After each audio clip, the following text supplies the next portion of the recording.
গৰাখহনীয়া ফকীৰগঞ্জত দীৰ্ঘদিনৰ পৰা চলি আছে ব্ৰহ্মপুত্ৰ নদীৰ ব্যাপক গৰাখহনীয়া। যোৱা 3টা মাহত প্ৰায় 600 মানুহৰ ঘৰৰ ভেটি আৰু হাজাৰ হাজাৰ বিঘা কৃষিভূমি ব্ৰহ্মপুত্ৰ নদীৰ বুকুত জাহ গৈছে। আজি শীতকালীন সময়তো কিন্তু দেখিবলৈ পোৱা গৈছে ব্ৰহ্মপুত্ৰ নদীৰ পানী তললৈ গুচি গৈছে যদিও ব্ৰহ্মপুত্ৰ গৰাখহনীয়া ব্ৰহ্মপুত্ৰ কিন্তু অব্যাহত আছে।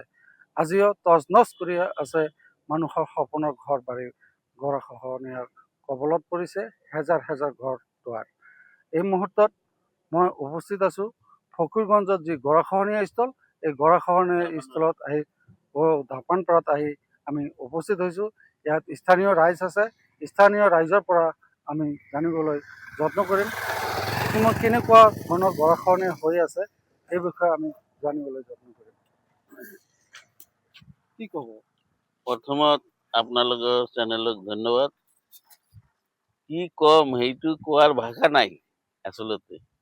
তাৰমানে আমি কিমান দুখৰ কথা যে ক'লো ফেচবুকত, আজিলৈকে আমাৰ এই দুখৰ কথা কোনেও আওকাণ নকৰিলে।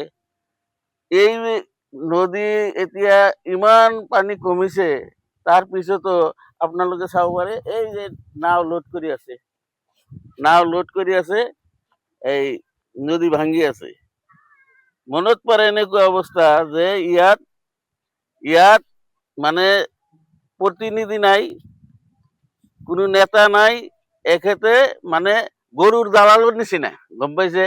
এখেতে ভোট আহিব, যেনেকৈ গৰু কিনাৰ সময়ত গৰু কিনাৰ কাৰণে দালাল লাগে, তেনেকুৱা ভোটৰ কাৰণে দালাল কিছুমান আহিব, এজনক ভোট লৈ দিব, সি প্ৰতিনিধি হ'ব, তাৰপিছত মানুহৰ সুখ দুখৰ কোনো খবৰ নলয়।